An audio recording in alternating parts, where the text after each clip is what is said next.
Welcome back, nail crew. I hope you had a wonderful weekend. It is Monday and I have another school vlog for you. Today we are talking all about gels. So if you want to learn about gels, guys, stay tuned.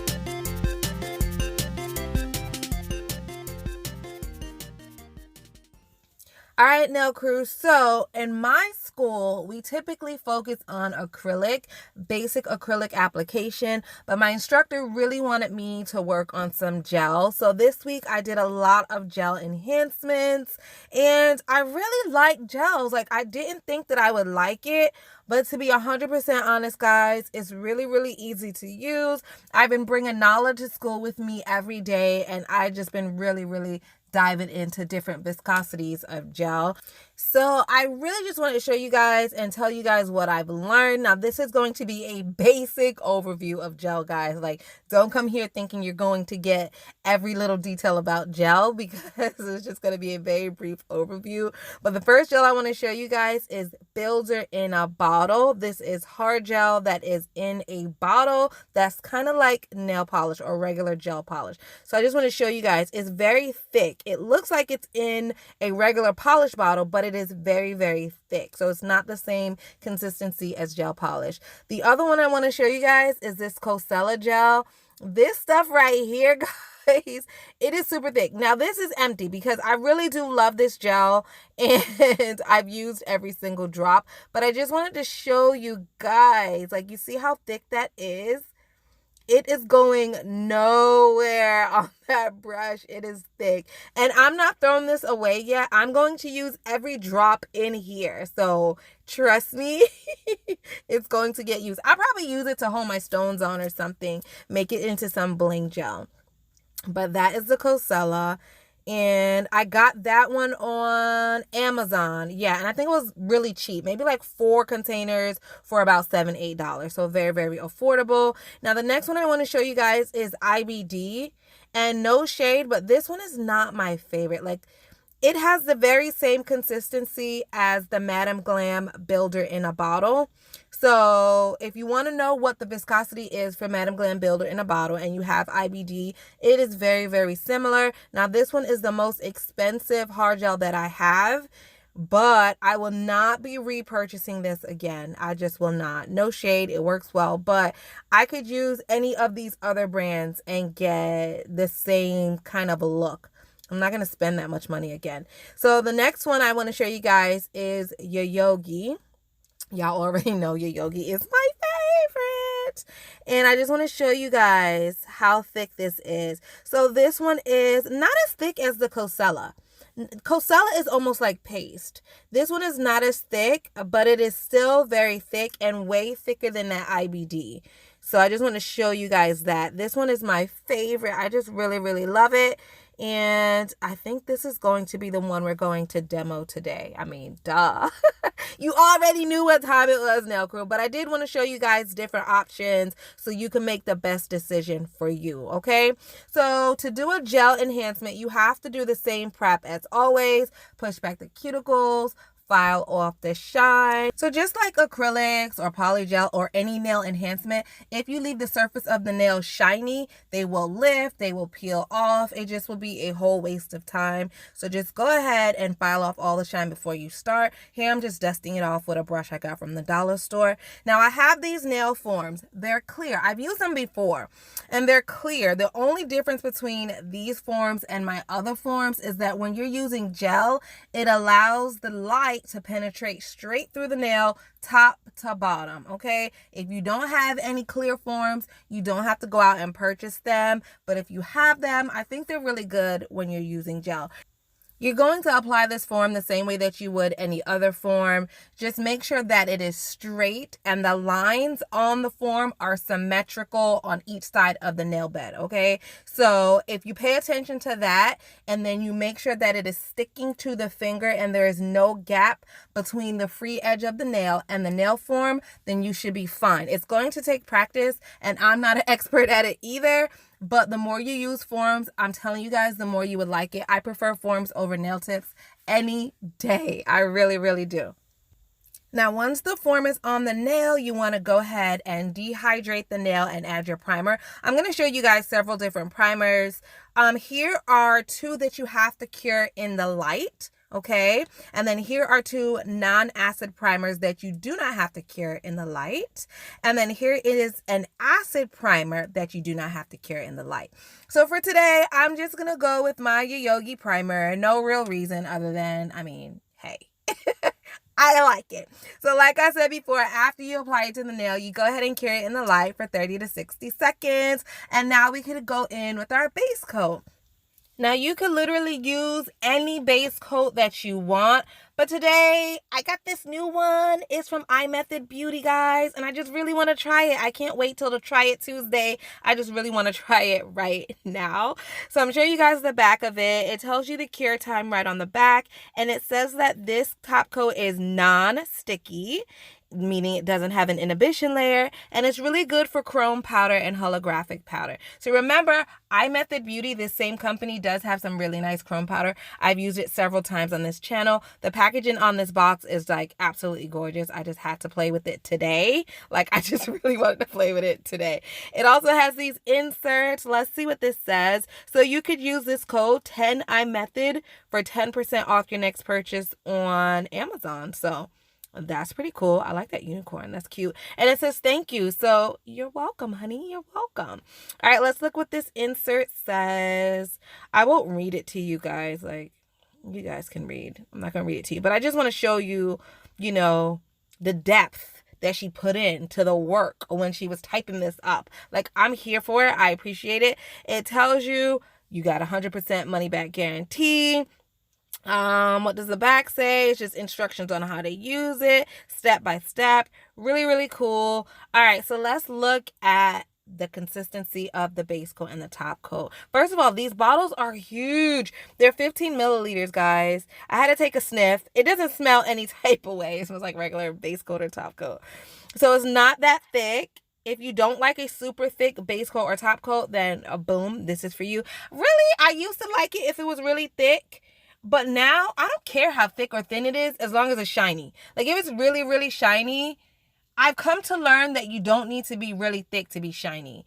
So, we'll just see what this one looks like. Once we get to the end of the video, we'll know if this stuff is really shiny or not, okay? But we're just going to apply the base coat to the nail like we normally would. Just a nice thin layer. We're going to cure that in the lamp. The paper says 30 to 60 seconds. And once you take that out the lamp, now we're going to go in with our gel, guys, okay? And I apply gel the same way that I apply acrylic. Now, right or wrong, that's the way I do it. And I like it. I like it that way, and that's the way I'm going to do it, okay? So I just want to show you guys, since I've given you options in other things, I'm going to give you options in brushes. So you could use your polygel brush, or you can use another gel brush, okay? The white one that I showed you, I got right from Yogi. Very, very cheap, inexpensive brush. Whatever you have will work, okay? All right, so like I said, I literally do this exactly the same way that I do acrylic. Well, not exactly, but very, very similar. So I apply a nice bead of gel to the center of the nail, and I walk it down or pillow it down. I don't make harsh contact with the brush and the gel, all right? If the contact with the brush and the gel is too much, you are going to brush all of the gel right off the nail. It's going to be wasted. Also, the nail might be too thin, and you're gonna have to make more and more layers to get the thickness that you want, okay? Now, this may not make any sense to you, but once you do it, the light bulb will come on and you'll be like, oh, okay, I get it. That's what she was talking about. Now, if you notice, I ran out of gel before I got to the length that I wanted. If that happens to you and you're a very, very newbie to this or a beginner, go ahead and cure it, flash cure it for 10, maybe even 30 seconds before you add more to it. But because I feel very confident with this Yogi Builder Gel, because it's not thin and it's not going to run into the cuticle or run down the form, I know because of the thickness of this gel that I could just add a little bit more on top of it to get the length that I want and not lose control of the gel. This would not work with that IBD. This will not work with a thin gel, okay? So I went ahead and added another bead just to get the length that I wanted. And now that the length is there, I'm going to cure that for 30 seconds, okay? All right, so now I'm going to repeat that same step, but instead of starting in the center of the nail to the free edge, I'm going to start at the cuticle area, brush over that apex, and then down to the tip of the nail. And look, just look at that bead. You see that bead? It's not going anywhere. It's not flooding the cuticle. I just put it where I want it to, and now I'm pillowing it down or walking it down the nail. So with this viscosity gel, like, I really feel like it's very, very beginner friendly. But you know what? To each his own, because maybe you like the IBD consistency. Maybe you just like a softer gel. Whatever is comfortable or easier for you to use, just stick with that. You don't have to go out and get a thick gel, because I like a thick gel. Just figure out what works for you and just go with that. But while you're watching me do this, because at this point it's really just repetition, I just want to point out some things in the book. An advanced technique that the book talks about is using 2 different consistency gels. Now, like I said, it's an advanced technique. I have tried it in school, but it's not something that I want to do in practice, because I feel like it's just going to take like way too much time to be having different pots of gel. But what the book says is that you can use a very, very thick gel to build the nail. Okay, once the nail is built, then you could use a thinner viscosity or a thinner consistency gel to go over that and add different layers and to build the apex and all stuff like that. But no, thank you. No, thank you. I'm just going to stick with one consistency gel for now. Like I said in the beginning, this is a beginner roll of gel. Like a gel nails 101, if you will. Okay, so we're not going to do that. I'm going to use one gel and one gel only, and this is it. All right, guys, so you saw that I added my third and final bead right at the stress area, exactly the same as if I was doing acrylics, right? But what I'm doing differently here is before I cure the nails, I'm flipping the hand over. Flipping it over will allow the gel to pool or collect at the apex. It's kind of like cheating to build your apex, you know what I mean? Cheating, but not really cheating. So basically, all you do is watch the gel, and when it looks like it's pooling right at the apex, then you flip the hand over and stick it in the lamp and cure it before it moves. So that's all you do. And then you're done, honey. Pull that form off, and the nail is like built. How nice is that? Now, gel does have a sticky inhibition layer. Rub some alcohol on it, brush it off, and you are done. Like, that nail looks so pretty. Of course, I have to file it and things like that, but it looks nice.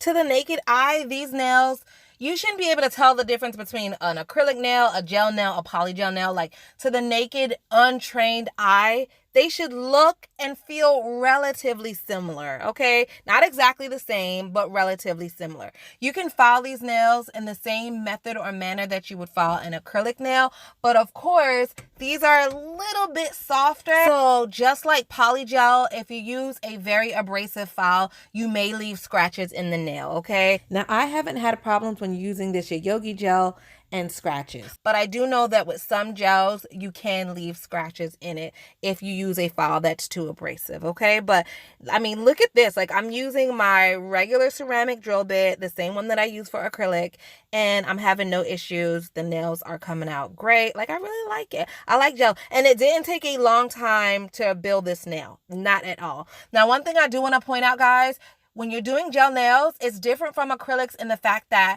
you do both hands at the same time. So if I did the pointer finger on the right hand while that's in the lamp curing, I go ahead and do the pointer finger on the left hand. Then I put that one in the lamp, and then back to the right hand, I would do the middle finger while the other one's curing, and back and forth and back and forth. So that when you're done, all 10 nails are done at the same time.